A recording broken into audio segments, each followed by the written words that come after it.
दोस्तों नमस्कार, ये है मार्गदर्शन फॉर सिविल सर्विसेज। मैं अनुराग चौधरी। दोस्तों आज की वीडियो में आप पढ़ेंगे राजनीति विज्ञान के अंतर्गत लोकपाल और लोकायुक्त के बारे में। ये वीडियो राजनीति विज्ञान विषय से स्नातक और परास्नातक के छात्रों के साथ प्रतियोगी परीक्षाओं की तैयारी करने वाले अभ्यर्थियों के लिए बेहद महत्वपूर्ण है। साथ ही ये टॉपिक विभिन्न राज्य लोक सेवा आयोगों द्वारा आयोजित सामान्य अध्ययन मुख्य परीक्षा के लिए महत्वपूर्ण है। तो आइए शुरू करते हैं लोकपाल और लोकायुक्त के बारे में सभी महत्वपूर्ण तथ्य और जानकारी। सबसे पहले सामान्य जानकारी कि लोकपाल और लोकायुक्त क्या है। तो दोस्तों, नागरिकों के भ्रष्टाचार संबंधी शिकायतों का त्वरित समाधान करने के लिए लोकपाल और लोकायुक्त जैसी संस्थाओं की स्थापना की गई है। नागरिकों की शिकायत निवारण की सबसे पुरानी संस्था स्कैंडिनेवियन देशों में ओम्बुड्समैन है, जो ऐसे व्यक्ति से संबंधित है जो कि किसी अन्य व्यक्ति के प्रवक्ता के रूप में कार्य करे। भारत में अगर ओम्बुड्समैन की बात करें तो भारत में जो ओम्बुड्समैन है या जनहित रक्षक है उसको लोकपाल और लोकायुक्त कहा जाता है। लोकपाल और लोकायुक्त अधिनियम 2013 में संघ के लिए लोकपाल और राज्यों के लिए लोकायुक्त की स्थापना का प्रावधान किया गया है। सामान्य रूप से ये संस्थाएं बिना किसी संवैधानिक दर्जे के वैधानिक निकाय हैं। लोकपाल के रूप में जो कार्य करने वाली संस्था है वो क्या है? सामान्य रूप से लोकपाल का कार्य सार्वजनिक पदाधिकारियों के विरुद्ध भ्रष्टाचार के आरोपों और संबंधित मामलों की जांच करना है, यानी भ्रष्टाचार पर अंकुश लगाने, लोक पदाधिकारियों के भ्रष्टाचार विरोधी जो गतिविधियां हैं उन पर अंकुश लगाने, उन पर लगे आरोपों की जांच करने के लिए लोकपाल संस्था है। ऐसे संस्थान की आवश्यकता क्यों है? तो आप जानते हैं प्रशासन में भ्रष्टाचार एक ऐसा दीमक है जो धीरे धीरे राष्ट्र की नींव को खोखला करता है, प्रशासन को अपना काम पूरा करने से रोकता है और इसका मूल कारण भ्रष्टाचार है। ज़्यादातर भ्रष्टाचार विरोधी एजेंसियां स्वतंत्र नहीं हैं और वो अपना कार्य प्रभावी ढंग से नहीं कर पाती हैं। आंतरिक पारदर्शिता और जवाबदेही की समस्या के कारण इन पर नियंत्रण रखने के लिए कोई प्रभावी तंत्र भी नहीं है। इसलिए लोकपाल एक स्वतंत्र संस्था भारतीय राजनीति के इतिहास में ऐतिहासिक कदम है और इसने भ्रष्टाचार की कभी न खत्म होने वाली समस्या का समाधान प्रस्तुत किया है। भारत में लोकपाल किस प्रकार से या इसकी स्थापना का विचार किस प्रकार से आया है, इसके बारे में जानते हैं। तो अभी अभी हमने पढ़ा है कि लोकपाल या ओम्बुड्समैन या जनहित रक्षक जो है वो स्कैंडिनेवियन देशों में सबसे पहले इसकी शुरुआत हुई 1809। ये वर्ष याद रखिएगा, 1809 में स्वीडन में ओम्बुड्समैन का आधिकारिक रूप से उद्घाटन किया गया था। और आप जान लीजिए कि बाद में नॉर्वे, न्यूजीलैंड और कई अन्य देशों ने इस प्रणाली को अपनाया और ये संस्था बहुत ही महत्वपूर्ण बन गई भ्रष्टाचार निवारण और उस पर अंकुश लगाने के लिए। देखिए, भारत में लोकपाल या इसकी अवधारणा पहली बार कब आई? तो भारत में संवैधानिक लोकपाल की अवधारणा पहली बार 1960 के दशक के प्रारंभ में तत्कालीन कानून मंत्री अशोक कुमार सेन द्वारा संसद में प्रस्तावित की गई थी। और लोकपाल और लोकायुक्त शब्द जो हैं डॉक्टर LM सिंघवी के द्वारा गढ़े गए थे, ये भी आप याद रखिएगा। 1966 से 70 के बीच जो प्रथम प्रशासनिक सुधार आयोग था, इसने नागरिकों की शिकायतों की जांच के लिए दो विशेष प्राधिकारियों लोकपाल और लोकायुक्त नियुक्त करने की सिफारिश की थी। और आप जान लीजिए कि प्रशासनिक सुधार आयोग ने लोकपाल और लोकायुक्त के जो कार्य हैं उनकी इस रूप में जो है सिफारिश की थी कि वे स्वतंत्र और निष्पक्ष रूप से कार्य करेंगे। जहां तक संभव हो इन पदों पर गैर राजनीतिक व्यक्ति को नियुक्त किया जाएगा। इनका स्तर देश के उच्चतम न्यायिक प्राधिकारियों के समान होगा और अपने विवेकानुसार किसी क्षेत्र में व्याप्त भ्रष्टाचार, अन्याय और पक्षपात आदि संबंधी मामलों को ये देख सकते हैं। कार्रवाई में कोई न्यायिक हस्तक्षेप नहीं किया जाएगा और अपने कर्तव्यों के निर्वहन से संबंधित सभी अधिकार उसमें निहित होंगे। जांच कार्रवाई गुप्त होगी और इसका चरित्र औपचारिक होगा। तो ये बहुत ही महत्वपूर्ण है। 1966 में प्रथम प्रशासनिक सुधार आयोग ने सांसदों सहित सार्वजनिक पदाधिकारियों के विरुद्ध शिकायतों की जांच करने के लिए केंद्र और राज्य स्तर पर 2 स्वतंत्र प्राधिकरणों की स्थापना की सिफारिश की थी, जिसमें उनके शक्तियों के बारे में भी और कार्यों के बारे में भी सिफारिश की गई थी कि उनके कार्य किस तरह से होंगे। भारत सरकार द्वारा अब तक लोकपाल के संबंध में कई विधेयक संसद में लाए जा चुके हैं। इस संबंध में पहला प्रयास 1968 में इंदिरा गांधी के नेतृत्व में कांग्रेस सरकार द्वारा किया गया था। 2011 तक विधेयक को पारित करने के लिए 8 प्रयास किए गए, लेकिन सभी विफल रहे। 2002 में M.N. वेंकटचलैया की अध्यक्षता में संविधान के कामकाज की समीक्षा करने वाले आयोग ने लोकपाल और लोकायुक्तों की नियुक्ति की सिफारिश की थी। साथ ही प्रधानमंत्री को भी सिफारिश की कि वे लोकपाल और लोकायुक्त को नियुक्ति करें। और देखिए 2005 में वीरप्पा मोइली की अध्यक्षता वाला जो द्वितीय प्रशासनिक सुधार आयोग बना, उसने भी ये सिफारिश की कि लोकपाल का कार्यालय अविलंब स्थापित किया जाना चाहिए। तो आप जान लीजिए, लोकपाल और लोकायुक्त अधिनियम 2013 लंबे प्रयास का प्रतिफल रहा है। 2011 में सरकार ने भ्रष्टाचार से निपटने के उपाय सुझाने और लोकपाल विधेयक के प्रस्ताव की जांच करने के लिए प्रणब मुखर्जी की अध्यक्षता में एक मंत्री समूह का गठन किया था और अन्ना हजारे के नेतृत्व में भारत भ्रष्टाचार विरोधी आंदोलन ने केंद्र की संयुक्त प्रगतिशील गठबंधन सरकार पर दबाव डाला और इसका परिणाम ये हुआ कि संसद के दोनों सदनों में लोकपाल और लोकायुक्त विधेयक 2013 पारित हुआ और इसे 1 जनवरी 2014 को राष्ट्रपति की स्वीकृति मिली थी और ये 16 जनवरी 2014 को लागू हुआ। तो लोकपाल और लोकायुक्त अधिनियम 2013 ये अधिनियम भ्रष्टाचार विरोधी निगरानी समिति गठित करने की अनुमति देता है। इसके द्वारा केंद्र स्तर पर भ्रष्टाचार विरोधी संस्था लोकपाल और राज्य स्तर पर भ्रष्टाचार विरोधी संस्था लोकायुक्त के नियुक्ति की व्यवस्था की गई। केंद्र में लोकपाल और राज्य में लोकायुक्त, और ये अधिनियम पूरे भारत में प्रभावी होगा। इस अधिनियम द्वारा सभी प्रकार के लोक सेवकों, प्रधानमंत्री पर भी भ्रष्टाचार के विरुद्ध कार्रवाई शामिल है। लोकपाल का प्रधानमंत्री पर क्षेत्राधिकार केवल भ्रष्टाचार के उन आरोपों तक सीमित रहेगा जो कि अंतर्राष्ट्रीय संबंध, सुरक्षा, लोक व्यवस्था, परमाणु ऊर्जा और अंतरिक्ष से संबद्ध न हो।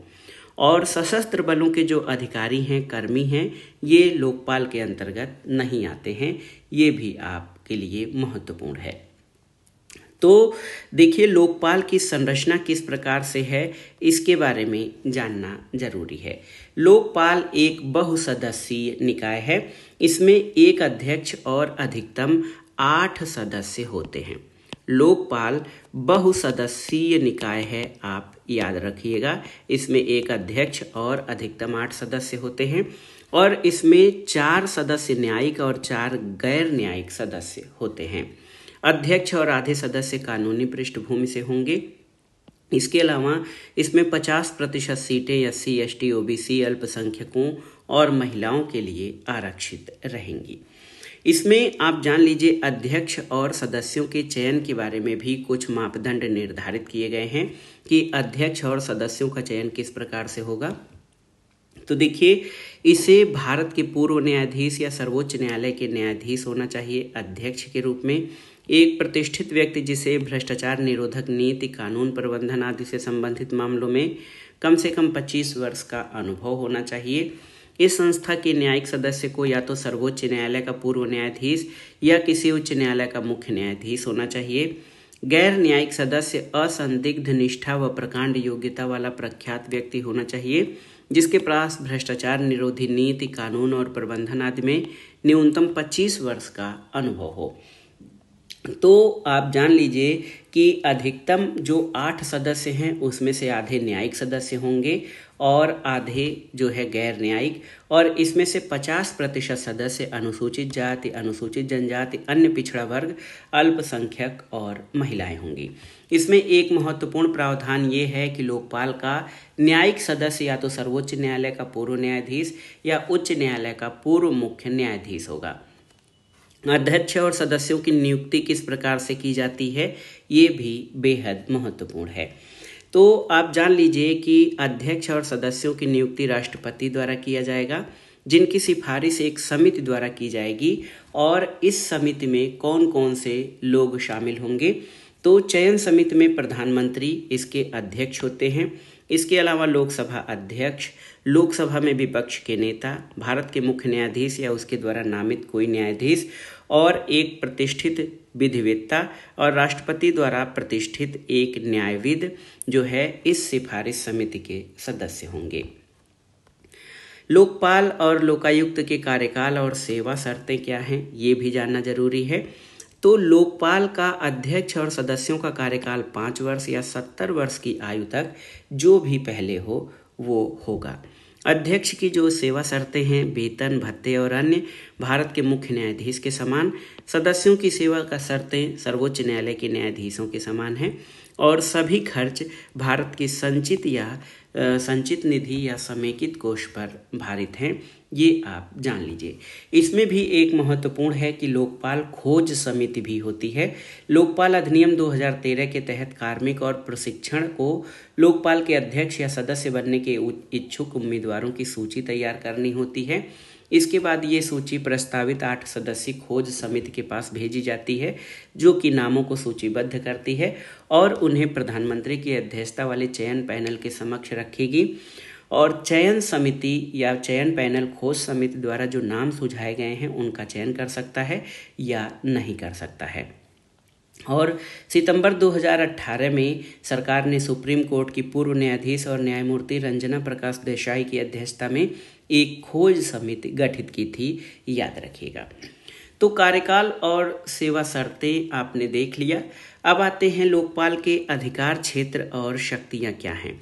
तो लोकपाल भ्रष्टाचार निवारण संबंधी भारत में सर्वोच्च संस्था है और लोकपाल के अधिकार क्षेत्र में प्रधानमंत्री सहित सभी मंत्री, सार्वजनिक उपक्रम, सभी वर्ग यानी ABCD के अधिकारी और कर्मचारी शामिल हैं। लोकपाल के अधिकार क्षेत्र में प्रधानमंत्री, मंत्री, संसद सदस्य, समूह A, B, C और D के अधिकारी और केंद्र सरकार के अधिकारी शामिल हैं। लोकपाल के अधिकार क्षेत्र में प्रधानमंत्री भी शामिल थे, सिवाय अंतर्राष्ट्रीय संबंधों, सुरक्षा, सार्वजनिक व्यवस्था, परमाणु ऊर्जा से संबंधित भ्रष्टाचार के आरोपों और अंतरिक्ष के आरोपों के अतिरिक्त। इसके अलावा आप जान लीजिए कि लोकपाल अधिनियम में ये अनिवार्य किया गया है कि सभी सरकारी अधिकारी अपनी और अपने आश्रितों की संपत्तियों और देनदारियों का विवरण भी प्रस्तुत करेंगे। विशेष चीज़ क्या है, तो इसमें स्पेशल चीज़ ये है कि लोकपाल के पास CBI, CVC आदि सभी एजेंसियों को निर्देश देने की शक्तियां हैं। लोकपाल को जांच या पूछताछ के मामलों में सिविल कोर्ट की शक्तियां प्राप्त हैं। लोकपाल के पास अभियोजन के दौरान भ्रष्ट माध्यमों से अर्जित संपत्ति को जब्त करने का अधिकार है। इसके पास भ्रष्टाचार के आरोप से लोक सेवकों के निलंबन और स्थानांतरण की शक्ति है और ये किसी भी मामले की सुनवाई और निर्णय के लिए केंद्र सरकार को विशेष अदालत स्थापित करने का प्रावधान कर सकता है। और लोकपाल को ये अधिकार दिया गया है कि वो सरकार या किसी समर्थ अधिकारी की जगह खुद सरकारी कर्मचारियों के अभियोजन की अनुमति दे। साथ ही साथ ये ईमानदार और निडर सरकारी कर्मचारियों को पर्याप्त सुरक्षा प्रदान करता है। दोस्तों, इसमें जो महत्वपूर्ण चीज़ें हैं, CBI पर अधीक्षण करने, उसे निर्देश करने की शक्तियां हैं, सिविल न्यायालय की शक्तियां हैं, जांच शाखा को, और इसके पास संपत्ति, आय, प्राप्तियों को जब्त करने की शक्तियां हैं और भ्रष्टाचार के आरोप से जुड़े लोक सेवक के स्थानांतरण या निलंबन की सिफारिश करने की शक्ति भी लोकपाल के पास है, ये याद रखिएगा। लोकपाल की कार्य प्रक्रिया क्या है, तो ये भी बहुत ही महत्वपूर्ण है। लोकपाल की कार्य प्रक्रिया तो शिकायत प्राप्त करने के पश्चात प्रारंभिक जांच का आदेश ये दे सकता है।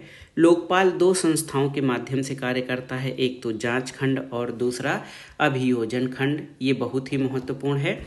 और अपनी जांच शाखा के माध्यम से लोकपाल भ्रष्टाचार निवारण अधिनियम 1988 के तहत किसी भी अपराध की जांच कर सकता है, यानी इसका दायरा बहुत व्यापक है।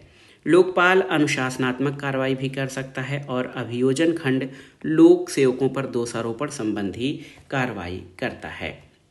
इसके अलावा लोकपाल को आप जानते हैं कोई संवैधानिक समर्थन नहीं दिया गया है और लोकपाल के विरुद्ध अपील का कोई पर्याप्त प्रावधान नहीं है।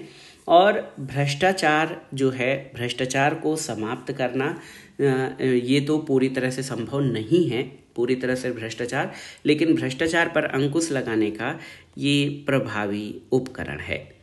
लोकपाल को पद से हटाने की प्रक्रिया क्या है?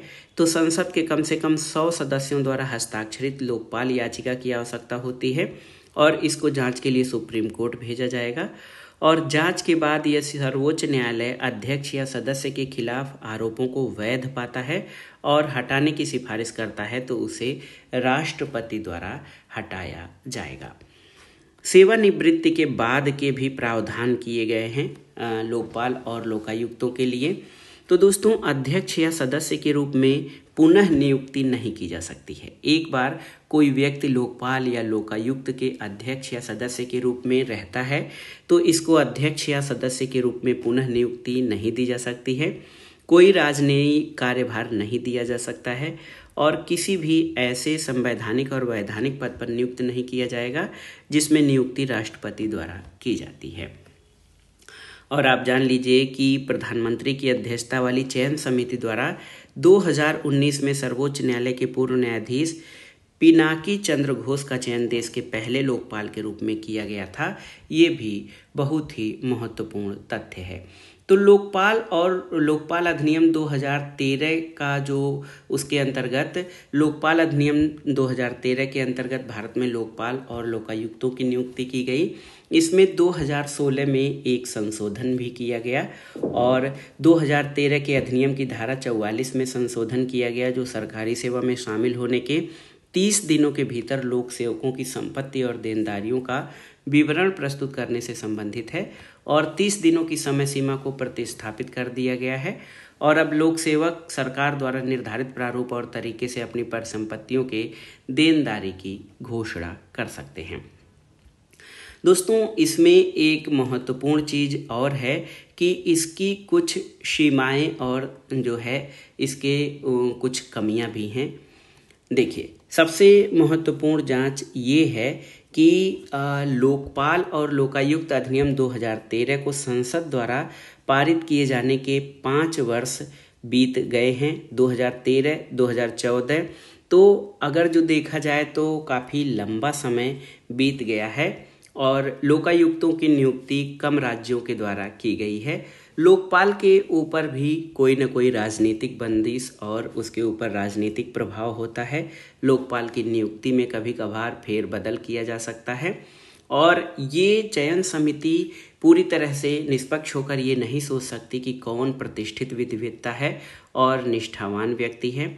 साथ ही साथ इसको न्यायपालिका के दायरे से बाहर रखा गया है और लोकायुक्त की नियुक्ति जो है पूरी तरह से राज्यों पर छोड़ दी गई है, इसलिए उसमें भी चयन और चयनित लोगों के मानदंडों में जो है फेरबदल किया जा सकता है।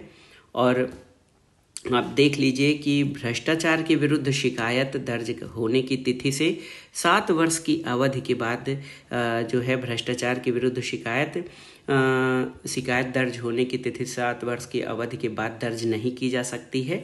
तो ये भी इसकी बड़ी कमी है।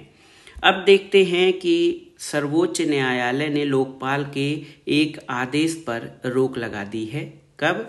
तो आप जानिए कि सर्वोच्च न्यायालय ने लोकपाल के उस आदेश पर रोक लगा दी है जिसमें उच्च न्यायालय के न्यायाधीशों को लोकपाल और लोकायुक्त अधिनियम 2013 के तहत लोक सेवक के रूप में वर्गीकृत किया गया था। तो अब ये जो है हाई कोर्ट के जो सर्वोच्च न्यायालय ने अपने उस आदेश पर रोक लगाया है, लोकपाल के उस आदेश पर। इसमें पहले उच्च न्यायालय के न्यायाधीशों को लोक सेवक के रूप में वर्गीकृत नहीं किया गया था, लेकिन अब इनको हाई कोर्ट के न्यायाधीशों को लोकपाल और लोकायुक्त अधिनियम 2013 के अंतर्गत लोक सेवक के रूप में बाहर किए गया था, लेकिन अब इनको इनके अधिकार क्षेत्र में ला दिया गया है। लोकपाल ने ये दावा किया है कि लोक उच्च न्यायालयों का निर्माण ब्रिटिश काल के कानूनों जैसे भारतीय उच्च न्यायालय अधिनियम 1861 के तहत किया गया था और अनुच्छेद 214 उन्हें स्थापित करने के बजाय केवल मान्यता देता है, जिससे उनके न्यायाधीश इसके अधिकार क्षेत्र के अंतर्गत आ जाते हैं। इसमें सर्वोच्च न्यायालय के न्यायाधीशों को शामिल नहीं किया गया है। लोक सेवक के अंतर्गत जिसकी जांच का अधिकार लोकपाल को है, उसमें हाईकोर्ट के न्यायाधीशों को तो शामिल किया गया है, लेकिन सर्वोच्च न्यायालय के न्यायाधीश इसमें शामिल नहीं हैं, क्योंकि सर्वोच्च न्यायालय की स्थापना संविधान के अनुच्छेद 124 द्वारा की गई है, न कि संसद के अधिनियम द्वारा। सर्वोच्च न्यायालय का निर्णय इसमें क्या आया है, तो सर्वोच्च न्यायालय ने निर्णय दिया है कि सभी न्यायाधीश, चाहे वो उच्च न्यायालय को हों या सर्वोच्च न्यायालय में, संविधान के तहत नियुक्त किए जाते हैं, जिससे वे लोकपाल की निगरानी से उन्मुक्त हो जाते हैं। सर्वोच्च न्यायालय के न्यायाधीशों की नियुक्ति अनुच्छेद 124 के तहत और उच्च न्यायालय के न्यायाधीशों की नियुक्ति अनुच्छेद 217 के तहत की जाती है। लोकपाल का क्षेत्राधिकार प्रधानमंत्री यानी राष्ट्रीय सुरक्षा संबंध आदि के मामलों को छोड़कर केंद्रीय मंत्रियों, सांसदों और सरकारी अधिकारियों ग्रुप ए से डी पर है और इसमें संसद के अधिनियम द्वारा स्थापित संस्थाओं के अध्यक्ष, सदस्य, अधिकारी, कर्मचारी, केंद्र सरकार द्वारा आंशिक पूर्ण रूप से वित्त पोषित या नियंत्रित संस्थाएं या विदेशी अंशदान विनिमय अधिनियम 2010 के तहत 10 लाख रुपए प्रतिवर्ष से अधिक विदेशी दान प्राप्त करने वाले संगठन भी लोकपाल के दायरे में आते हैं। तो ये था आज का वीडियो। दोस्तों, लोकपाल और लोकायुक्त क्या है, तो आप जान लीजिए। लोकपाल और लोकायुक्त भारत में भ्रष्टाचार से निपटने के लिए स्थापित की गई स्वतंत्र संस्थाएं हैं। लोकपाल केंद्र स्तर पर और लोकायुक्त राज्य स्तर पर कार्य करते हैं। लोकपाल अधिनियम 2013 के तहत इन संस्थाओं की स्थापना की गई है और ये भ्रष्टाचार विरोधी निकाय हैं जो कि सार्वजनिक अधिकारियों के खिलाफ भ्रष्टाचार के आरोपों की जांच करते हैं और उन पर मुकदमा चलाते हैं। राष्ट्रीय स्तर पर लोकपाल और राज्य स्तर पर लोकायुक्त हैं और ये संस्थाएं संवैधानिक दर्जे के बिना वैधानिक निकाय हैं।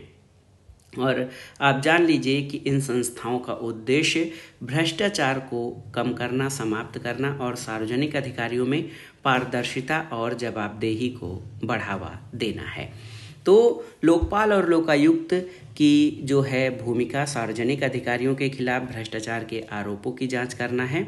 ये भ्रष्टाचार के जो मामले हैं उनकी जांच के लिए अपनी जांच शाखा का उपयोग करते हैं और लोकपाल और लोकायुक्त भ्रष्टाचार से संबंधित मामलों को निपटाने के लिए स्वतंत्र और निष्पक्ष मंच प्रदान करते हैं। तो दोस्तों, ये था आज का वीडियो। इसमें हमने राजनीति विज्ञान के महत्वपूर्ण टॉपिक लोकपाल और लोकायुक्त के बारे में जाना, साथ ही क्या महत्वपूर्ण बदलाव किए गए हैं। लोकपाल अधिनियम 2013 के बाद 2016 में संशोधन किया गया और हाईकोर्ट के न्यायाधीशों को लोक सेवक के श्रेणी में लाने के लिए सुप्रीम कोर्ट द्वारा रिसेंट फैसला क्या है उसके बारे में भी हमने जाना। तो ये वीडियो आपके लिए बेहद महत्वपूर्ण है, आप इसको अच्छे से तैयार कर लीजिए। वीडियो आपको कैसा लगा हमें कमेंट बॉक्स में ज़रूर बताइएगा। वीडियो को लाइक करें, शेयर करें और इस चैनल मार्गदर्शन फॉर सिविल सर्विसेज को सब्सक्राइब करें। वीडियो देखने के लिए धन्यवाद। नमस्कार।